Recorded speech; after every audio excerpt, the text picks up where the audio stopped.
अब हम लोग इसी चैप्टर का एक और हिस्सा पढ़ने जा रहे हैं, ऑपरेटिंग प्रॉफिट। ये क्या है समझो ज़रा, पहले आप लोग इसे पहचानने की कोशिश करें ज़रा। इट इज़ लाइक जब आप एक घर में होते हैं तो उस घर में डिफरेंट डिफरेंट एरियाज होते हैं, जैसे कि एक kitchen, dining room, living room, bedroom, washroom. आप अलग अलग एरियाज को अलग अलग नाम दे देते हैं ना। वैसे हाँ बेटा, ड्राइंग रूम, पेंटिंग रूम, तेरा रूम, मेरा रूम, अलग अलग अलग अलग आप उसको नाम दे देते हैं, ठीक है। वैसे ही जो हमारा बिजनेस होता है, उस बिजनेस के अंदर भी, जैसे इसको हमने क्या नाम दिया है, वेयर हाउस, इसे क्या नाम दिया, फैक्ट्री। ये क्या है, यूटिलिटीज, ठीक है। ये क्या है, फिनिश गुड्स का वेयर हाउस। ये क्या है, अकाउंट्स डिपार्टमेंट।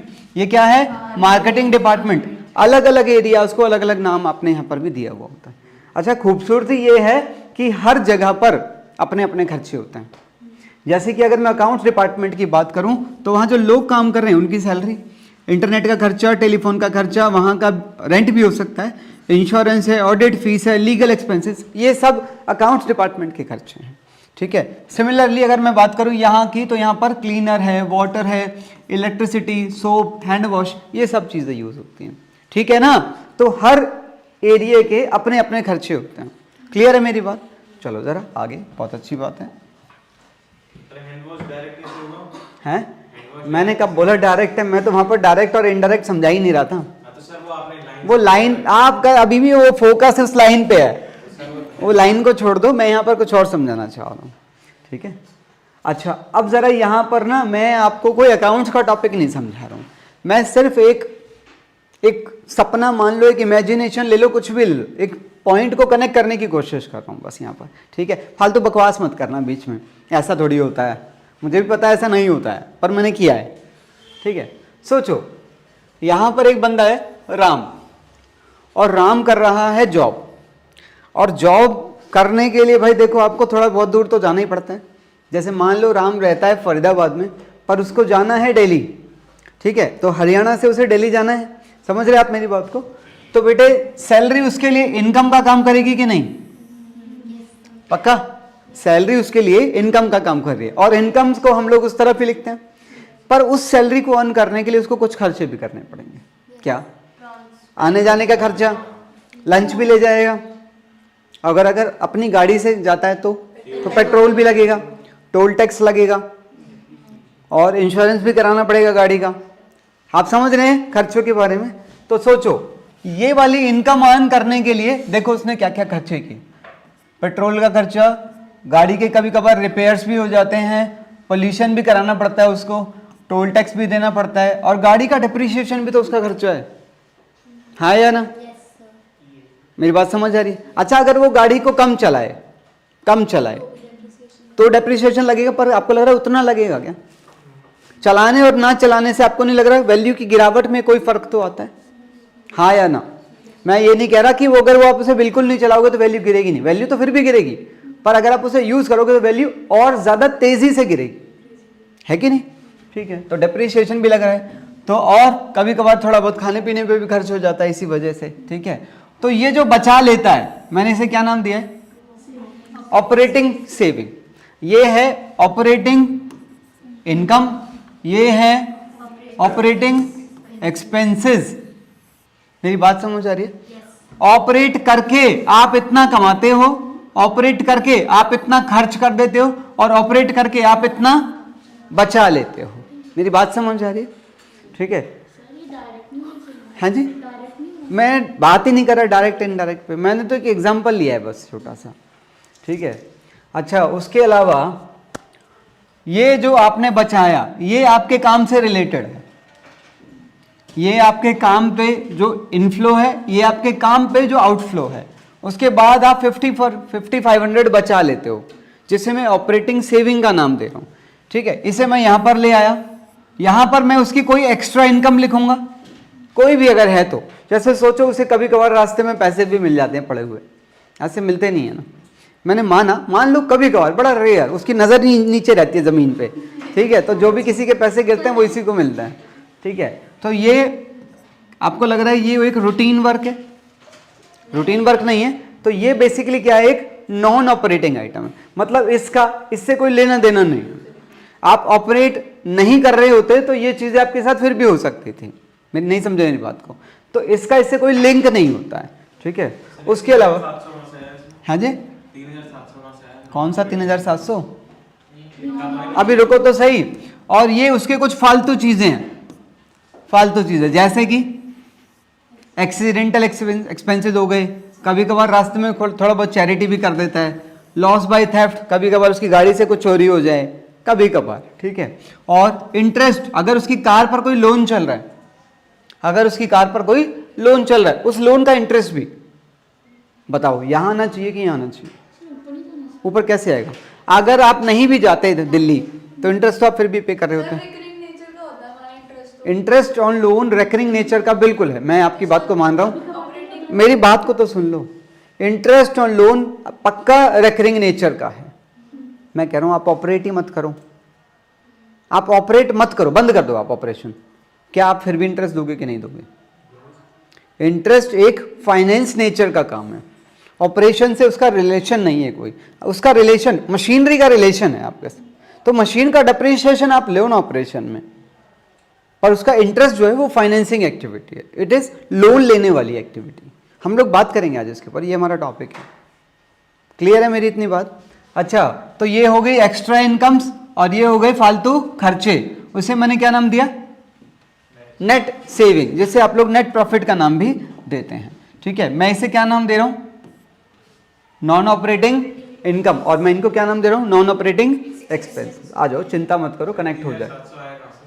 अरे यार ले 3700 कहां से आया, ये मैंने टोटल इसका गलत लिख दिया होगा, इनका टोटल देखना कितना आ रहा है, 4 आइटम है, 2000, हाँ 3900 आ रहा है, 700 लिखा, कोई दिक्कत नहीं, छोड़ दो, आ गया हो। अब यहाँ सुनना क्या कह रहा है, बताओ क्या कह रहा है। अच्छा सुनो, ये वाला ट्रेडिंग अकाउंट आप लोगों ने पहले भी देखा है, एक बार फिर से देख लो। पक्का, हाँ जी। Total sale, sales return, net sale, closing stock यहाँ आता है, opening stock, total purchase, purchase return, net purchase, direct expenses आते हैं इसके अंदर, पर आपको पता है इसके अंदर बहुत सारे आइटम आ जाते हैं, हाँ या ना, ठीक है। उसके बाद जीपी आ गया, जीपी में इनडायरेक्ट इनकम जोड़ा, इनडायरेक्ट एक्सपेंसेस हटा के नेट प्रॉफिट आ जाता है, पक्का, ठीक है। अब इसके अंदर, अभी मैंने बोला इसके अंदर बहुत सारे आइटम आते हैं, इसके अंदर भी बहुत सारे आइटम आते हैं ना, और इसके अंदर भी बहुत सारे आइटम आते हैं, तो जरा उन आइटम को एक बार देख लें फिर से। तो सारी चीजें तो एक बार में नहीं देखी जा सकती, तो पहले मैं आपको फिर से क्या सिखाऊंगा, एक बार डायरेक्ट एक्सपेंस, वही पुरानी स्लाइड जो आप लोगों ने पहले भी देखी है, देखो फिर से एक बार। हाँ, अब यहां पर वो लाइन डलेगी, ठीक है, फ्लाइट वाली, समझ गए आप लोग। डायरेक्ट एक्सपेंसेस आप लोग बहुत अच्छे से जानते हैं, वो खर्चे जो रॉ मटेरियल को फिनिश गुड्स में कन्वर्ट करने के लिए किए जाते हैं, ठीक है। आगे आ जाओ, तो ये वाला हिस्सा आपको क्लियर है। अब खाली 2 क्वेश्चन मार्क रह गए, इनडायरेक्ट एक्सपेंसेस क्या होते हैं और इनडायरेक्ट इनकम्स क्या होती हैं। कुछ एग्जांपल्स हो जाए, इसके हो जाए पहले, कमीशन रिसीव्ड, एक एक करके, हाँ, gain on sale of asset, good one, discount received, interest on investment, हाँ जी, रेंट रिसीव्ड,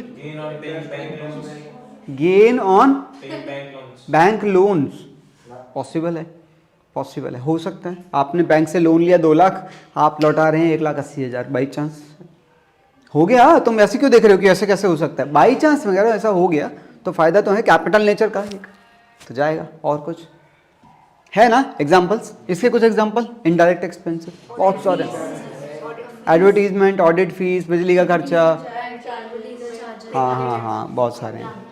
लो जरा देखो एक बार, फील इट।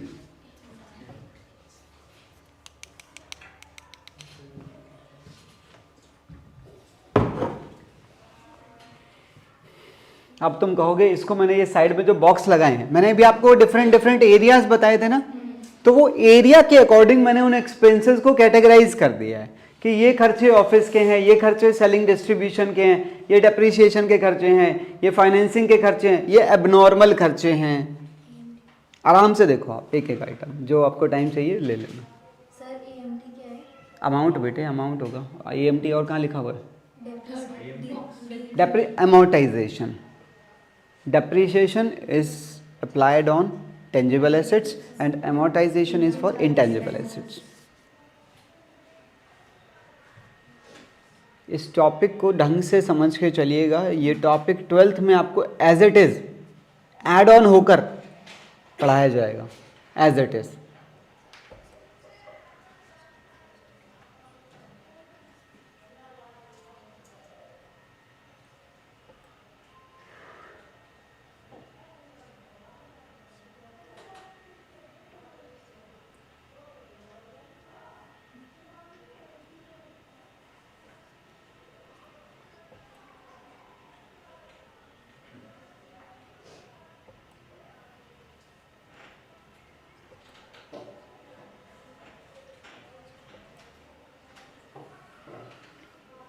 सब ठीक है, तो क्या मैं आगे चलूं? अच्छा, अगली स्लाइड में मैंने क्या किया है, आप डिफरेंस देखना ज़रा दोनों में। देख पा रहे हैं क्या डिफरेंस है? जो हेडिंग्स बाहर नज़र आ रही थी, मैंने उन हेडिंग्स को बस अंदर की तरफ लिख दिया है। ठीक है, कर लो कनेक्ट एक बार।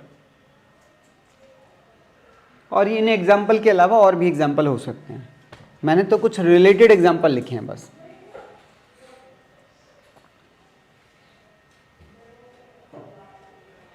हो गया?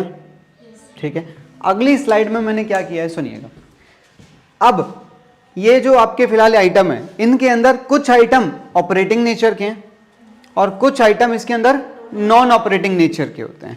सिमिलरली मैं यहां पर बात करूं, इसमें कुछ एक्सपेंसेस ऑपरेटिंग नेचर के हैं जो हमारे ऑपरेशन से बिलोंग करते हैं, और कुछ यहां पर नॉन ऑपरेटिंग नेचर के हैं जो ऑपरेशन से कोई लेना देना नहीं है उनका। ठीक है, आओ जरा देखते हैं। देखो मैंने यहां क्या किया,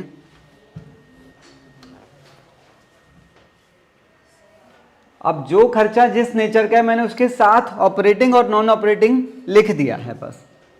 तो आपने जो डेप्रिसिएशन इसमें लिए रिपेयर्स एंड मेंटेनेंस एक्सपेंस, तो उसमें मेंटेनेंस क्या होगा?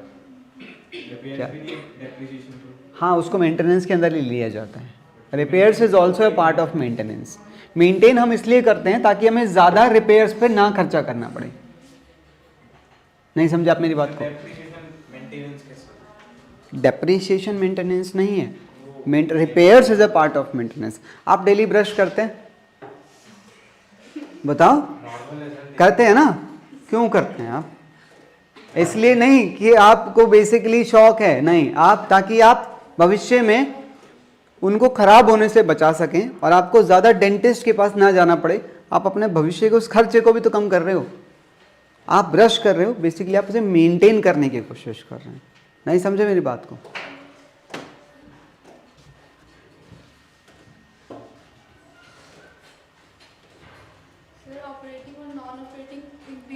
होता क्या है ना, अगली स्लाइड यही है बेटा। मुझे पता है, मैं जानता हूं ना इसका लिंक क्या है। अभी आप देखो ना, यही लिखा है, कह रहा है to understand the meaning of operating and non operating. अगली स्लाइड यही है। आप एक बार पहले यहां पर इसको कनेक्ट तो करो थोड़ा सा। ऐसा करते हैं, बिल्कुल कंगना ने सही टाइम पर क्वेश्चन उठाया, ये अभी तक यही नहीं पता ऑपरेटिंग और नॉन ऑपरेटिंग का मीनिंग क्या है। तो पहले वो मीनिंग क्लियर करते हैं, फिर इसी स्लाइड पर दोबारा आते हैं लौट के। ठीक है, लो जी जरा सुनो पहले। हाँ, क्या कह रहे हो? समझो जरा, बिजनेस में जितनी भी एक्टिविटीज होती हैं वो 3 तरह की होती हैं। कौन सी? 2 तरह की होती हैं, ऑपरेटिंग और नॉन ऑपरेटिंग। नॉन ऑपरेटिंग 2 तरह की होती हैं, इन्वेस्टिंग एंड फाइनेंसिंग। तो इसीलिए हम यहां पर तीनों को पढ़ रहे हैं, ऑपरेटिंग और ये दोनों क्या है? Non operating. तो आपको इन तीनों को रीड करना है आराम से। आज सुन लो, ऑपरेटिंग को कैसे रीड करना है समझ लो। यहां से पढ़ना शुरू करना, फिर यहां आना और यहां से आते हुए इस बॉक्स के अंदर घुस जाना, फिर इस पूरे को रीड करते करते करते करते करते करते यहां से बाहर निकल जाना और बाहर निकल के फिर इसे पढ़ना शुरू करना। आपको मेरी बात समझ आ रही है? ये लिखे हैं, इसका कुछ मीनिंग लिखा हुआ है कि इनका मीनिंग क्या होता है। ठीक है, take your time.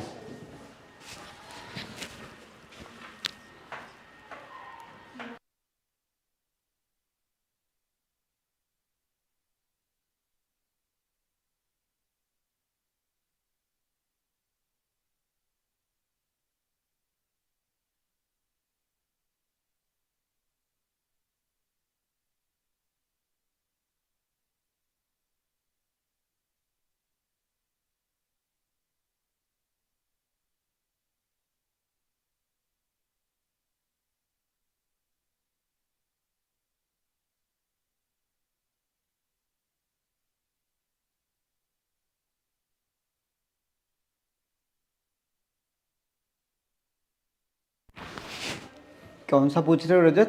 Fourth point उसमें है ना इंश्योरेंस कंपनी में। This one, for an insurance company receipt of premium, insurance company लोगों को इंश्योरेंस करके प्रीमियम लेती है, तो उसके लिए तो वो काम है, ठीक है ना। और क्या लिखा है? एंड पेमेंट ऑफ क्लेम्स, तो उनके लिए वो ऑपरेटिंग खर्चा नहीं है क्या? सोचो, रेवेन्यू कैसे? सोचो मेरी बात सोचो। अच्छा, रेवेन्यू एक्टिविटी, आप रेवेन्यू को खाली इनकम से जोड़ रहे हैं क्या? रेवेन्यू का खाली मतलब इनकम नहीं है, रेवेन्यू मतलब रोज के रूटीन वाले आइटम, आइटम मतलब आना जाना दोनों। Revenue nature item, revenue nature items जो इनकम को अर्न करने के लिए आपको करने पड़ते हैं, दोनों की बात हो रही है। समझाऊं या क्लियर है? पक्का?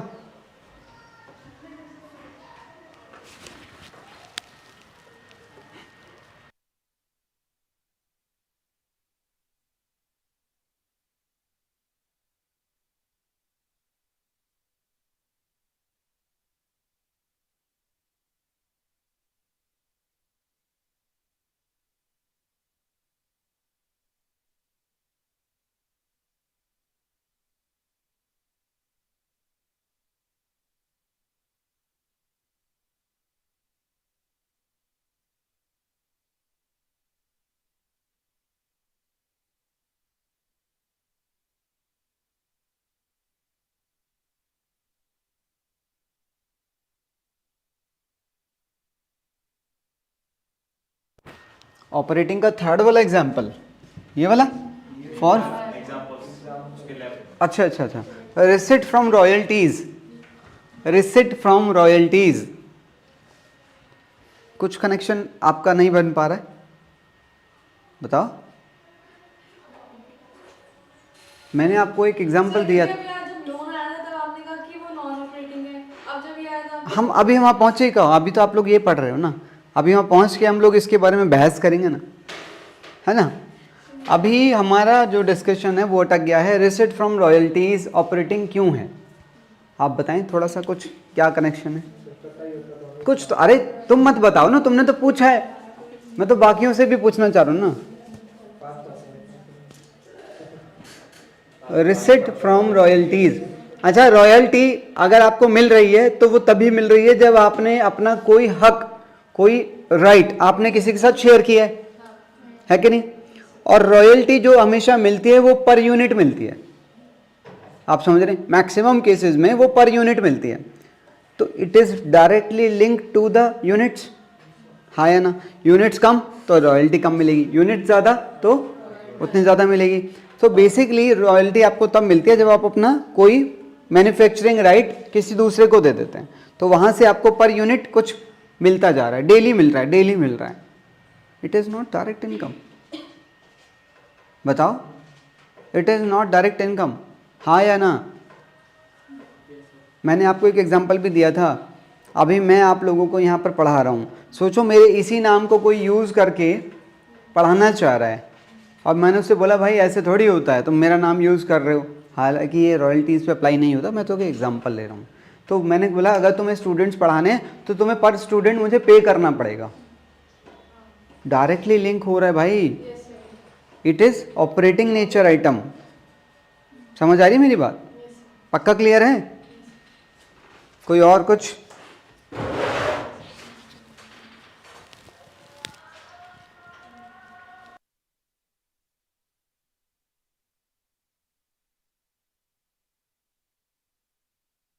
हाँ इसके अंदर ना, purchase of fix tangible assets and sale of fix tangible assets. हाँ, अगर हमने मशीन खरीदी वो तो ऑपरेटिंग होगी। मशीन खरीदना ऑपरेशन है, बताएं आप। एक्टिविटी मैं आप लोगों को यहाँ पढ़ा रहा हूँ, मैंने ये स्मार्ट बोर्ड खरीदा, स्मार्ट बोर्ड खरीदना मेरा ऑपरेशन नहीं है, स्मार्ट बोर्ड को यूज़ करना मेरा ऑपरेशन ज़रूर है। हाँ, उसका डेप्रिसिएशन मेरा ऑपरेशन होगा, इसका जो डेप्रिसिएशन होगा वो वहाँ आना चाहिए। लिखा था डेप्रिसिएशन? नहीं लिखा तो डेप्रिसिएशन भी उसके अंदर आएगा। सर रॉयल्टी गुडविल टाइप भी कह सकते हैं ना थोड़ा? रॉयल्टी गुडविल टाइप आप कह सकते हैं, पर वो आपकी प्रोडक्शन के साथ रिलेटेड है।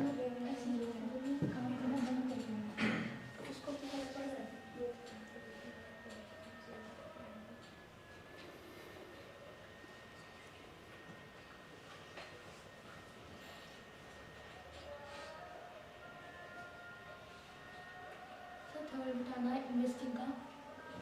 इन्वेस्टिंग का third, capitalise research cost and development cost of आएगा यहाँ पर एंड की जगह पर, of self constructed fix assets. आप किसको पता लग रहा है थर्ड का क्या है ये? अच्छा फर्स्ट किस किस को पता लगा? फर्स्ट समझाने जरा स्तुति, एग्जाम्पल दो कोई। अच्छा, फिर हमने मशीन खरीदी है। आपने मशीन खरीदी है, यहाँ आपने मशीन बनवाई है, अच्छा, समझ रहे हो?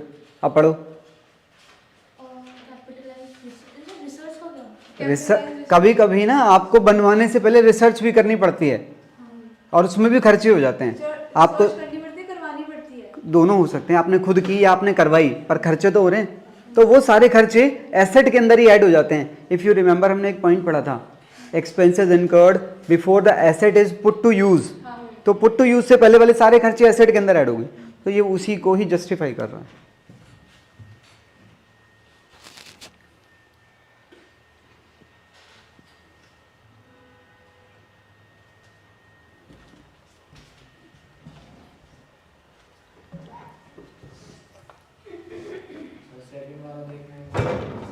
इसी का second, purchase of fix tangible assets and sale of fix tangible assets. कैसे समझाएं? ए दादा, रॉयल्टी आप दे रहे हो, ये कह रहे हो? मतलब हमने किसी से प्रोडक्शन राइट ले लिया बेसिकली, ये कह रहे हैं ना आप? तो रॉयल्टी जो आप दे रहे हो वो आपके पर यूनिट से लिंक है कि नहीं है? इट इज़ लाइक कि आपने जैसे रॉ मटेरियल खरीदा है, जैसे रॉ मटेरियल आपके यूनिट के साथ साथ बढ़ता जाएगा, वैसे ही आपको वो वाला खर्चा रॉयल्टी वाला भी पर यूनिट पे पे करना है। तो कैसे हो गया है, उसमें क्या इन्वेस्टिंग है, समझाएं आप जरा हमें। वही मैं कह रहा हूँ सर, ये ऑपरेटिंग होना चाहिए ना, हाँ ऑपरेटिंग एक्सपेंस होना चाहिए हमारा। भाई, इसको रॉयल्टी को मिक्स कैसे कर रहे हैं आप? वो कह रहे हैं हमने कोई टेंजिबल इनटेंजिबल एसेट खरीदी या बेची, और एसेट खरीदना बेचना इन्वेस्टिंग एक्टिविटी होती है। बताओ बताओ, एसेट खरीदना इन्वेस्टिंग एक्टिविटी नहीं है क्या? और एसेट बेचना भी इन्वेस्टिंग एक्टिविटी है कि नहीं? अच्छा, इसमें कुछ चीज़ें अभी नीचे थोड़ी और चेंज हो जाएंगी, आपको ये कनेक्ट करना पड़ेगा ऊपर से। जैसे कि मैं यहाँ पर बात करूँ पॉइंट नंबर 6 की, तो आपको डिविडेंड कब मिलेगा? जब आपने पॉइंट नंबर 4 किया होगा। अगर आपने 4 नहीं किया तो 6 भी नहीं होगा, समझ रहे हो? और क्योंकि 4 इन्वेस्टिंग है तो 6 भी इन्वेस्टिंग ही हो जाएगा, रिटर्न ऑन इन्वेस्टमेंट। समझ रहे हो?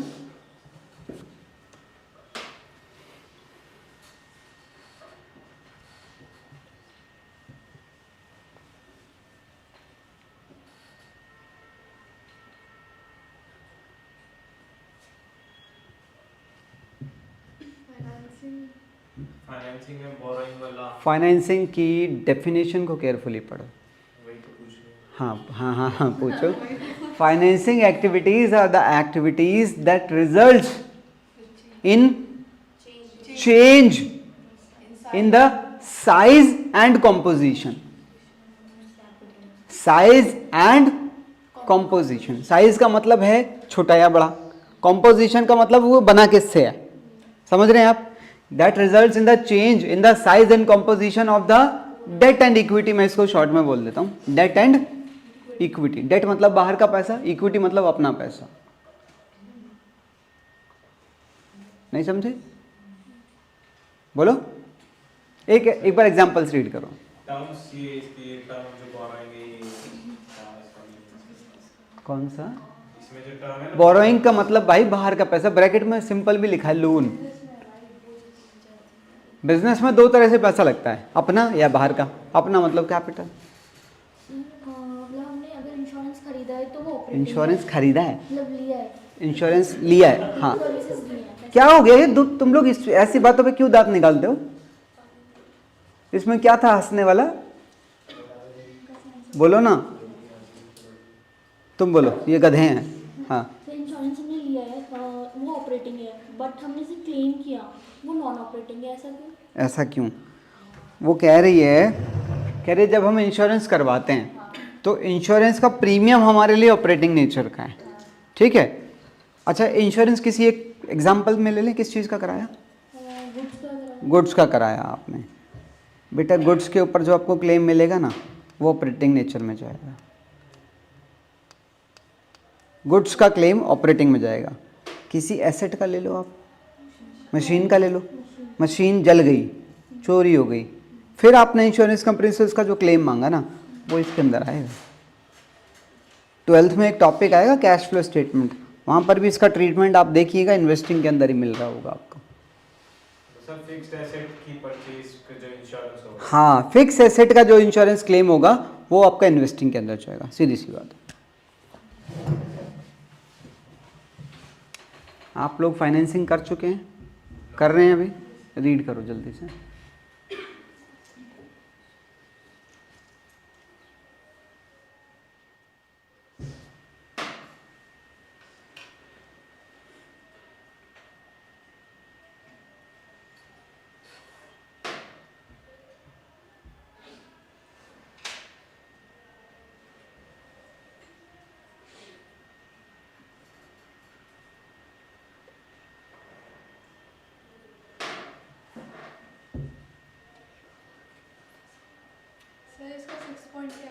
इसका point number 6, other short term and long term borrowings, ये कहना चाह रहे हो?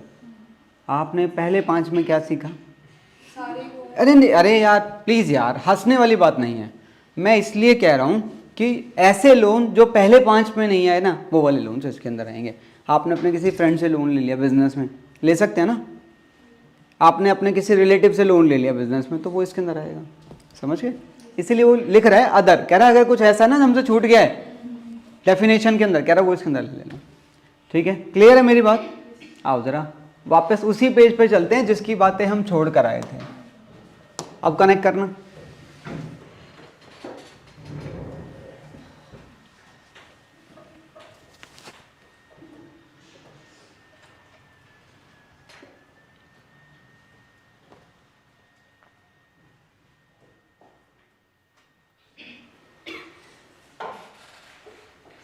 एस्टैब्लिशमेंट एक्सपेंसेस जो हैं वो ऑपरेटिंग क्यों है? हमने एक बार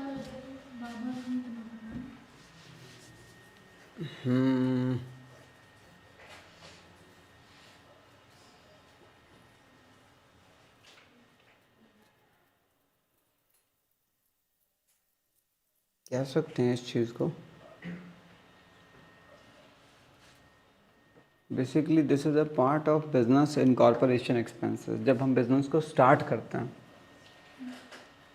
कह सकते हैं ये ऑपरेटिंग में हो भी सकता है और नहीं भी। कभी कभी क्या होता है, मान लो आपने बिज़नेस शुरू कर दिया, ठीक है, फिर आप उसके बाद ना आप टाइम टाइम पर नए नए प्रोजेक्ट शुरू करते रहते हैं। ऐसा नहीं है कि आपने जब बिज़नेस शुरू किया उसी टाइम पर ही खर्चे हो सकते हैं, बाद में भी ये खर्चे अगर उस नेचर में हो रहे हैं, उस फ्रीक्वेंसी में हो रहे हैं, तो उस हिसाब से ये ऑपरेशन में जाएंगे। और अगर ये है कि ये आपने वन टाइम किया है उसके बाद ये खर्चा नहीं होना है, तो फिर ये ऑपरेटिंग नहीं है हमारा, फिर ये नॉन ऑपरेटिंग हो जाएगा बाय डिफ़ॉल्ट। जैसे मानो मैं कंपनी अपने शोरूम्स खोलती रहती है अलग अलग जगह, तो इसमें हो जाएंगे एस्टैब्लिशमेंट। हाँ बिल्कुल बिल्कुल, वो एस्टैब्लिशमेंट ही है। आप ब्रांचेस खोल रहे हैं, it is a part of establishment expenses. ठीक है, ये कनेक्ट हो गया है। मैं क्या बोलना चाह रहा था, मैं वो भूल गया। हाँ सुनो, एक बात बताओ, ये जो ऊपर वाला हिस्सा है ये सब क्या है? Trading account. और ये सब पूरा ये P&L है। अच्छा, इसका मतलब एक बात और है, ये जो हमें यहाँ ऑपरेटिंग और नॉन ऑपरेटिंग स्प्लिट करने पड़ रहे हैं, अलग अलग करने पड़ रहे हैं, वो P&L में करने पड़ रहे हैं, ट्रेडिंग में क्यों नहीं करने पड़ रहे? क्योंकि उसके अंदर जितने भी आइटम है वो सब ऑपरेटिंग ही होते हैं। इनफैक्ट मेन ऑपरेटिंग यही है, मेन ऑपरेटिंग यही है, इन्हें कोई भी ऑपरेटिंग की कैटेगरी से हटा नहीं सकता। ठीक है ना? अगली स्लाइड में देखो मैंने क्या किया है, अंतर देखो। अरे नहीं, रंग बिरंगे नहीं, यहां पर 2 पार्ट्स किए हुए हैं, वहां पर 3 पार्ट्स मैंने कर दिए। वहां 2 प्रॉफिट थे, जीपी और एनपी, वहां देखो क्या किया है, 3 प्रॉफिट्स हो गए। अब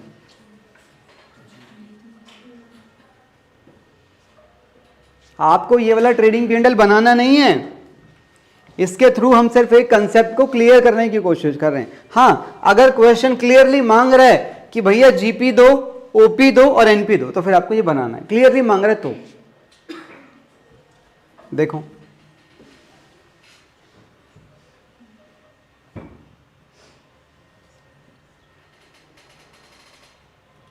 देख लिया होगा, क्या घूर थोड़ी रहोगे हैं। चलें आगे, पक्का ना। जो इसमें येलो कलर से लिखा हुआ है ना मेन हेडिंग्स, आप उन्हें ग्रिप कर लो। अब बस जीपी में क्या जुड़ जाता है? ऑपरेटिंग इनकम, और क्या माइनस हो गया? नहीं, ऑपरेटिंग एक्सपेंसेस। ये मैंने एक तरह से आप कह लो गलत लिखा है। यहाँ क्या होगा? ऑपरेटिंग। तो आपको क्या मिलेगा? ऑपरेटिंग प्रॉफिट में क्या जुड़ जाएगा? क्या माइनस हो जाएगा? ठीक है, अगली स्लाइड पे आ जाओ। क्या ऐसा कह सकते हैं? बोलो। अब मुझे बताएगा कौन? मुझे बताएगा रजत। रजत, जीपी कैसे मिला? यहाँ पर सर जो हमारी सेल्स हुई है, हाँ, सेल्स माइनस क्लोजिंग स्टॉक। अच्छा, ये गलत नहीं है, ये नहीं आ सकता क्योंकि मैंने क्या ले रखा है? Cost of goods sold. तो मैंने सेल्स में से क्या माइनस किया? तो मुझे जीपी मिल गया। ठीक है, अच्छा ये जीपी फिर यहां से यहां आ गया। जीपी में मैंने क्या जोड़ा और क्या माइनस किया? फिर मुझे क्या मिला? तो क्या मैं ये पहली लाइन कह सकता हूं? देखना, चेक कर लो आराम से। क्या ऐसा कहा जा सकता है? ठीक है, अच्छा जब आप इसके लिए ये कह रहे हो a plus B minus C equal to D, तो ये भी तो d है, और d की वैल्यू a, b और c की हेल्प से भी निकाली जा सकती थी। तो मैं ये कह रहा हूं अगर ये d है तो ये f है और ये, तो आपको नहीं लग रहा आप d a, b, c की हेल्प से भी निकाल सकते थे, और आप d g, f और e की हेल्प से भी निकाल सकते थे। तो यहां से सिस्टम ऐसे चला और यहां से सिस्टम ऐसे चलेगा, हाँ या ना? जरा कनेक्ट करो दोनों रिलेशन एक बार।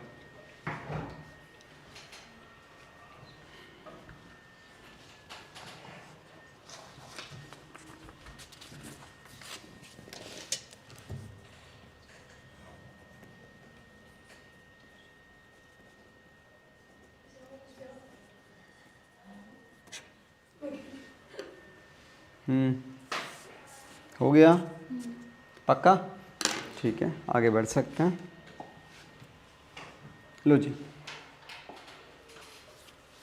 ये क्वेश्चन है एक, क्या मांगा है? तीनों प्रॉफिट्स मांगे हैं उसमें। ओपनिंग स्टॉक दे रखा है, नेट परचेजेस दे रखी हैं और क्लोजिंग स्टॉक दे रखा है। बेसिकली उसने क्या दे दिया?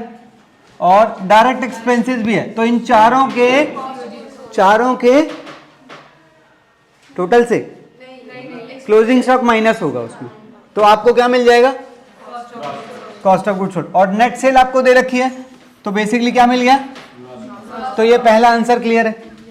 तो क्या लिखोगे? GP is equal to sales minus cost of goods sold, और फिर कॉस्ट ऑफ गुड्स सोल्ड उससे पहले आपको निकालनी पड़ेगी, opening plus purchase plus direct minus closing.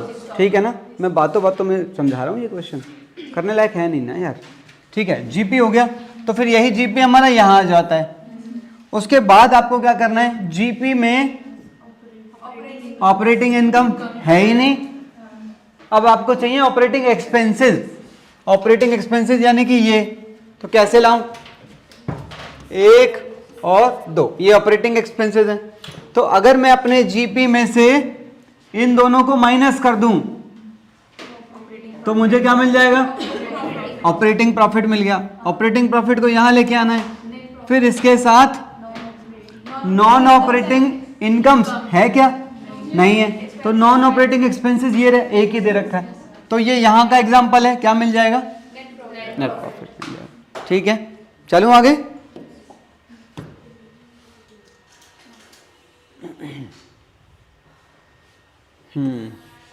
इसमें क्या मांगा है? Operating profit. अब आप इसमें ये वाला रिलेशन यूज करना पड़ेगा आपको, आप ये वाला यूज नहीं कर सकते। देखो जी, नेट प्रॉफिट दे रहा है कितने का? ये 5 लाख रुपए का दे रखा है। ठीक है, अच्छा उसके बाद डिविडेंड रिसीव्ड और रेंट रिसीव्ड। डिविडेंड वाला तो नॉन ऑपरेटिंग है, रेंट वाला ऑपरेटिंग है। Rent received is operating. Rent कब रिसीव होगा ये बताओ तुम? जब आप कोई बिल्डिंग वगैरह या कोई मशीनरी या कोई चीज, कोई एसेट किसी को किराए पे दोगे और उस एसेट का खरीदना आपके लिए इन्वेस्टिंग था, तो उसके ऊपर होने वाला रिटर्न भी तो आपके लिए इन्वेस्टिंग नेचर का है। इन्वेस्टिंग का मतलब हमारे दिमाग में है पैसा कहीं लगाना, ऐसा नहीं है। इन्वेस्टमेंट पे पैसा लगाना, उससे पैसा मिलना भी इन्वेस्टिंग का पार्ट होता है, ठीक है। हाँ, ये दोनों ही नॉन ऑपरेटिंग इनकम है, तो दोनों का टोटल 6,000 और तो ये 30,000 का ये मिल गया। उसके बाद डोनेशन एक ये रहा और एक लॉस बाय, ये 3 आइटम मिलकर आपको क्या दे देंगे? और कौन सा बेटा? हाँ ये भी है, ये भी है, बिल्कुल ठीक, ये भी है, ठीक है। अच्छा, ये सैलरीज आपको यहाँ कंफ्यूज करने के लिए दे रखी है, क्योंकि सैलरीज हमारा इसका हिस्सा है, हाँ या ना? तो बेसिकली आपको क्वेश्चन में 1, 2 और 3 ये चीजें दे रखी हैं। क्लियर है मेरी बात? ठीक है, आओ।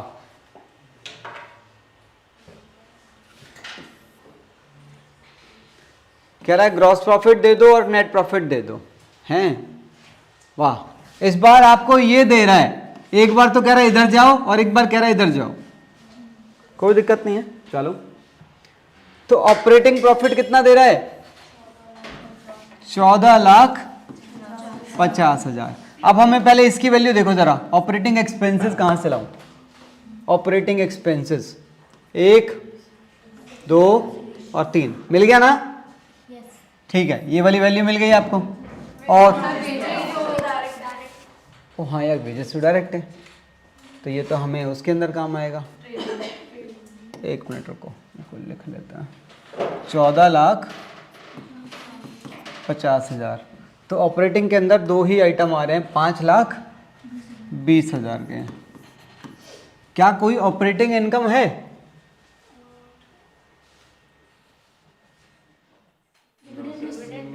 नहीं, डिविडेंड मिलना भी हमारे लिए, हाँ बस नहीं है ना? ठीक है, तो इन दोनों के कॉम्बिनेशन से आपको बेसिक ये तो है ही नहीं, तो सीधा क्या मिल गया? ग्रॉस प्रॉफिट मिल गया। और ग्रॉस प्रॉफिट को यहाँ ले आओ, ठीक है ना? तो ग्रॉस प्रॉफिट मिल गया, एक आंसर हमारा ये वाला कंप्लीट हो गया। उसके बाद ऑपरेटिंग प्रॉफिट को ही आप सेम वैल्यू यहाँ आ जाएगी। उसके बाद एक ये और एक ये दोनों मिलकर क्या दे देंगे? Non operating income. This plus this minus आपको ये करना है, देखो क्या क्या है, एक लॉस बाय फायर और एक इंटरेस्ट पेड, बस। तो ये 2 आइटम यानी कि 6 लाख रुपए के, तो नेट प्रॉफिट भी मिल जाएगा, ठीक है। पर आपको ये करने कैसे हैं, आपको वो पता है? बोलो। अब जैसे मैं इसी के अंदर आपसे कहूँ, आप बताओ इसमें जीपी निकालना है और इसी के अंदर आपको एनपी निकालना है, तो क्या करोगे आप? Operating profit this plus this, operating profit plus operating minus operating, तो ये आपको पहला आंसर दे देगा। और नेट प्रॉफिट पे जाना है तो आपको क्या करना पड़ेगा? Operating profit plus non operating income minus non operating, तो आपको इसके अकॉर्डिंग चलना होगा, ठीक है। That's it.